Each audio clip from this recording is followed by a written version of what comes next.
Okay,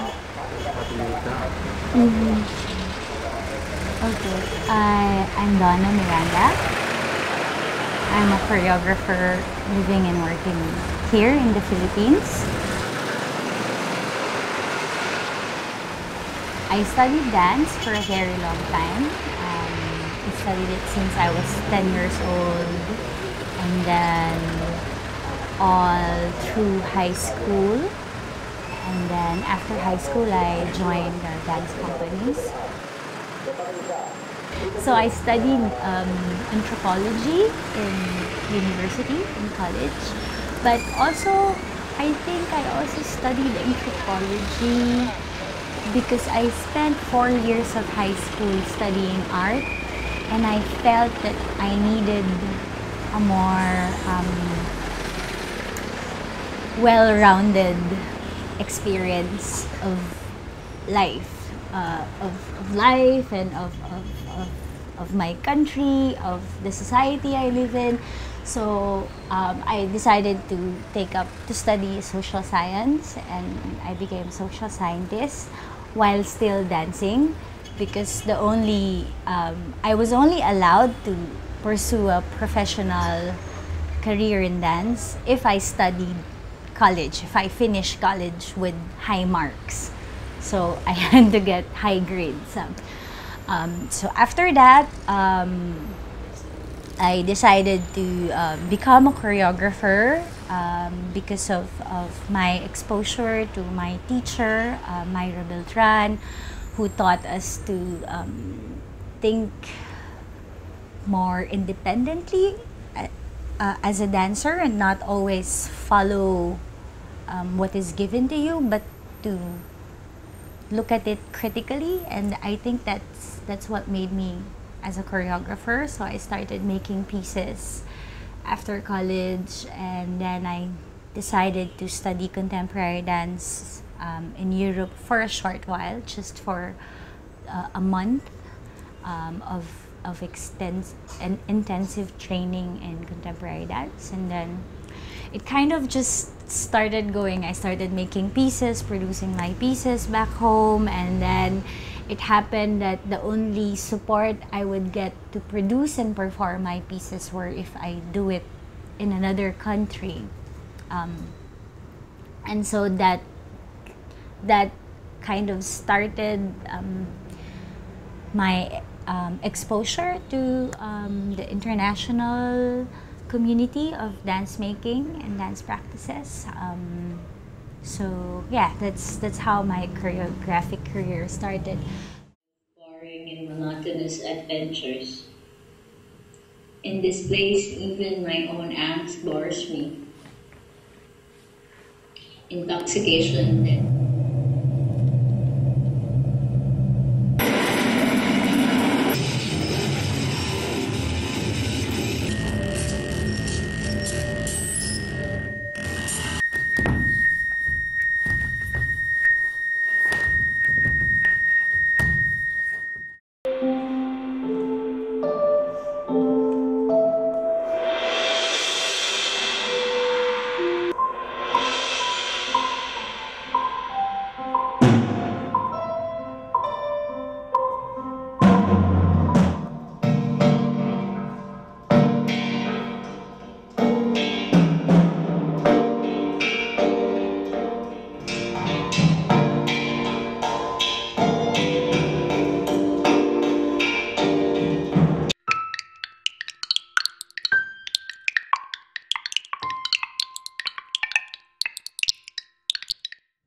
But it took my choreography career really took a sharp turn, a change, where around 6-7 years ago, when I start to look at my material conditions, and that I said, okay, it's so expensive to create a big dance piece. I cannot maintain a studio, but surely I could still make some works. I could still produce artworks. I could still produce art. So that became a signal to change my composition, not to make smaller works, but to consider my resources. So for instance, you saw the book Dance Scores. I wanted to make dances, but I don't have dancers, and I don't have a stage, and I don't have a theater, and I don't have production money. So instead, I did dances on paper or in a book form. And I know that anywhere that book goes, it will have an audience. And even if I just put it online for free, the person reading it can see the dance, can somehow know when she reads a dance score that dance, like dance in times, that she or he will realize that, oh, I'm watching or I'm reading or experiencing something that is dance, but there are no dancers. So I was interested in this question of what dance can be, or what art can be, and what choreography can be. Do we need conventions like bodies or stage or music or a gallery or any kind of space that we associate for art? So that led me into that kind of choreographic practice, to define choreography, to do choreography without dance. Yeah, but to just do choreography. So I think that's what I am as a choreographer.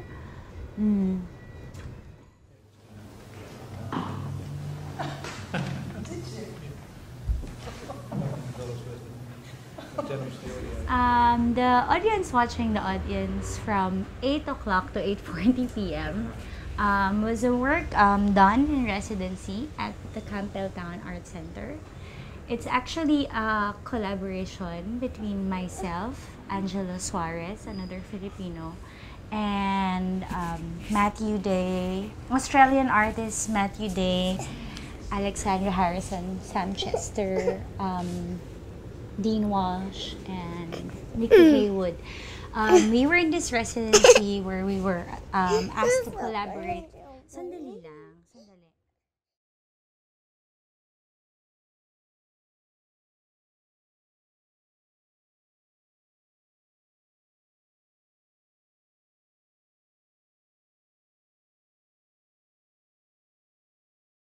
So it was so we were in the residency for 1 month, and we were supposed to make a work together. It so happened that all of us, the artists, were artists, but at the same time also administrators of art spaces or artistic platforms. And we were interested in creating a work that made the audience realize that their participation or their presence in a performance is also being choreographed. That the choreography is not just the thing they go to see in a theater, but the choreography entailed all the arrangements that make it possible for them to go to the theater, which was the show. So in order to do that, we had to make them understand or see that they were being choreographed. The work is also informed by this interest in the theater itself, because we were interested in how the theater works as a machine or as a language, that there are certain grammars, like oftentimes the audience will face the performers, and the performers are always in another space apart from the audience. But the theater is made as such that the theater is not just the stage, but the theater is the stage and the seating, the audience seating. So it's the whole thing. So it was also part of this question, investigating the machine of the theater. So Yeah. 次の新作というふうに、お聞きしている、The Warmth of Your Presence っていうのがあるんですけど、それについて、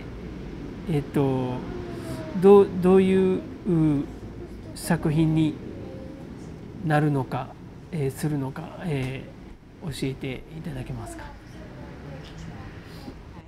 So the warmth of your presence is a performance piece or a choreography that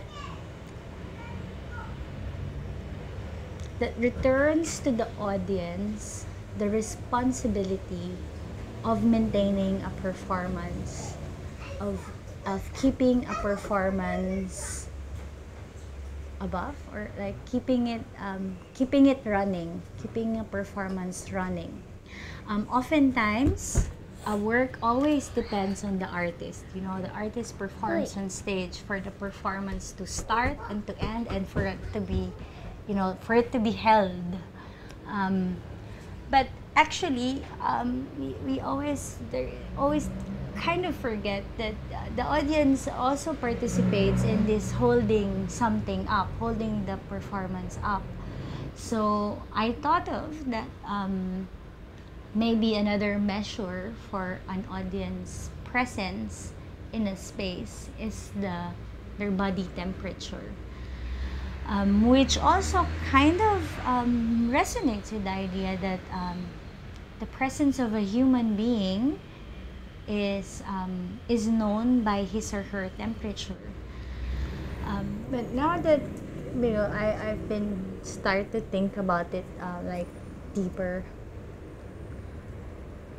I realized that really, actually, the burden is back to me. To be able to calculate the number of people that will produce a certain temperature in a certain room. So, because I cannot just rely if people will come or go, I have to be able to demonstrate the work. So then I'm beginning to think that maybe the real work or the real performance will be not the audience maintaining the temperature in a room, but the formula that I will be able to find later on to make sure that I maintain a certain temperature in a room. So, for example, X number of people in X square meter of a space will produce room temperature 25 degrees, and this will be the performance. This mathematical formula is actually the choreographic score of the work. That is the hard part because I don't know math, I don't know statistics, I don't know physics. So I need to be able to collaborate with scientists to be able to make this work happen. So, yeah.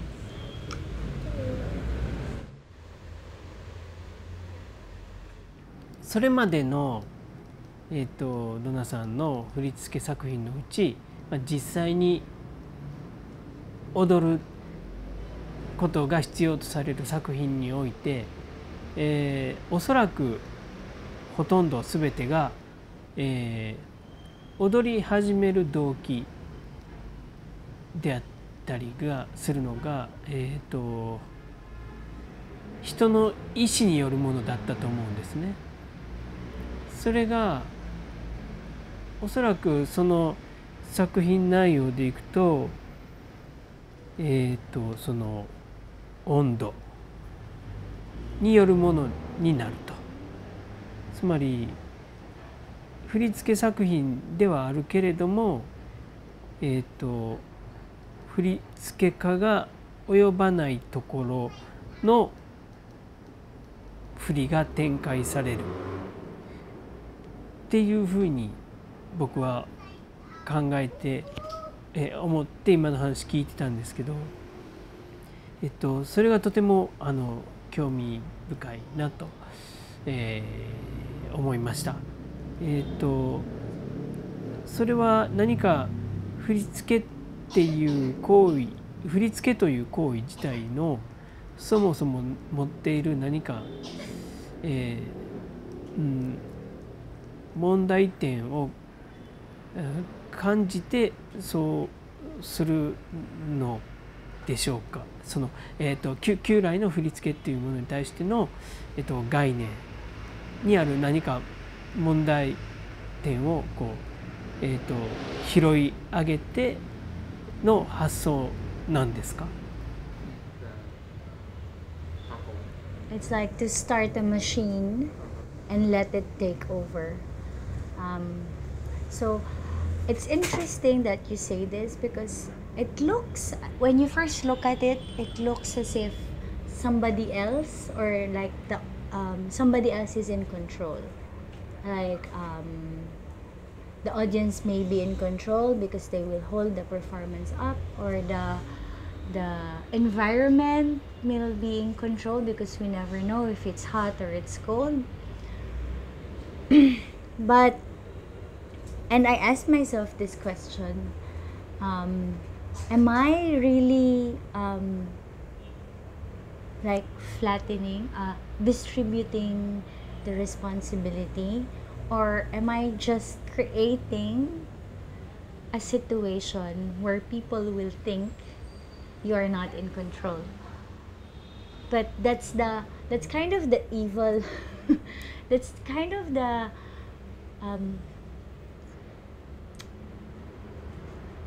doubles. It's a comment on the double side of participation. We think of participation as something positive, it's something good.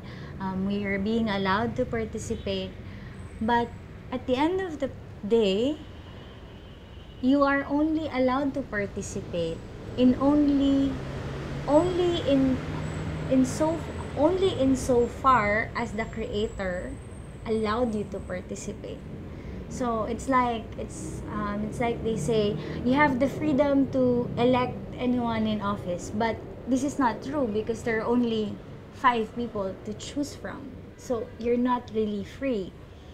So again, this idea of freedom and participation as what is an authentic participation and what is, I'm interested in those questions, and sacrificing myself as the evil person or as the bad person who makes you think you are participating, but maybe you're not, because if I do not make this work, then there's no work to participate in. So at the end of the day, I still call the shots, which is a critique towards myself, critique towards the artist who thinks that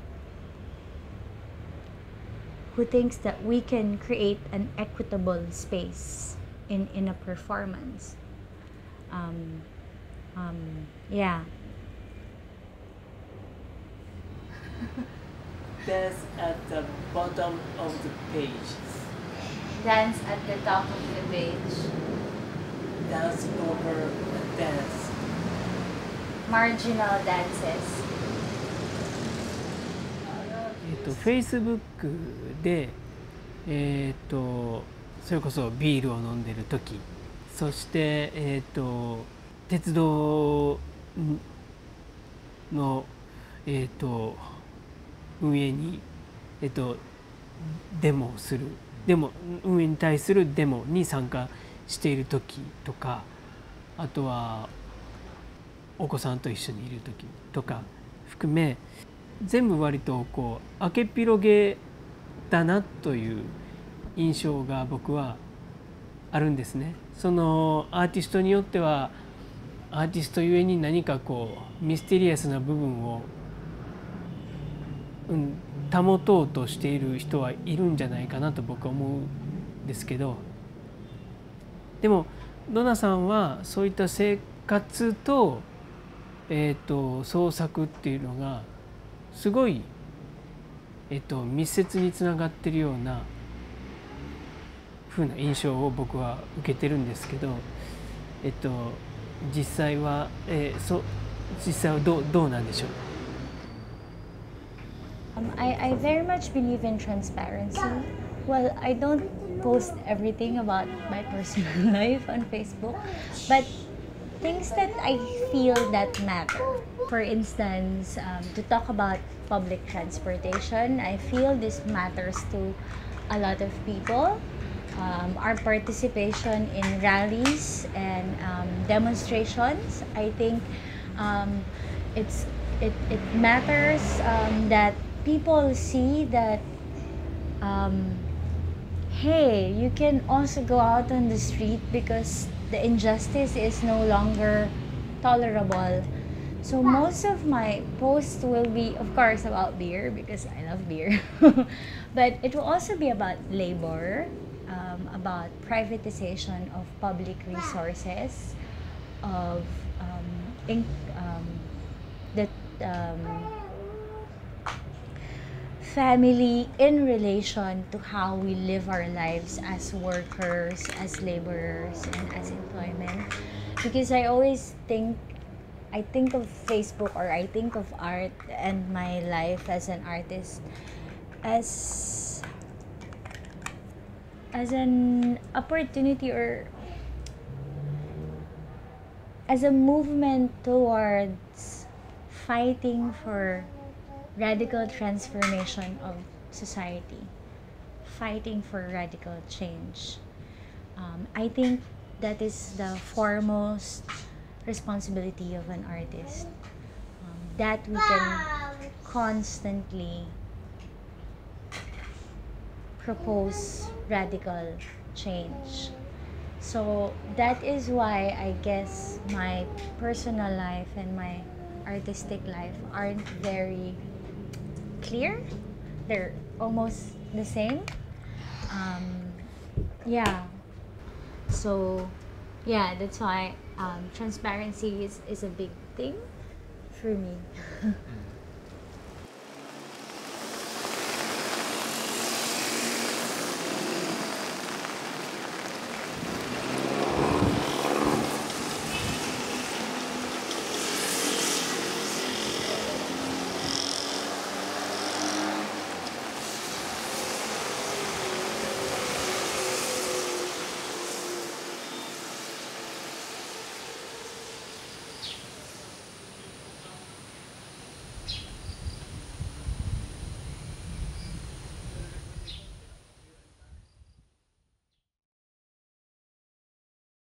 I guess because I just also really love home. I love the Philippines. I love being home, and I tried to think about living elsewhere, but I don't think I can stand to be away from the Philippines, where I can bring my family away from here. And I guess, yeah, that's why we always see something interesting happening in our own backyard. I think it's really important to keep yourself interested in the place where you live, and to constantly renew that love.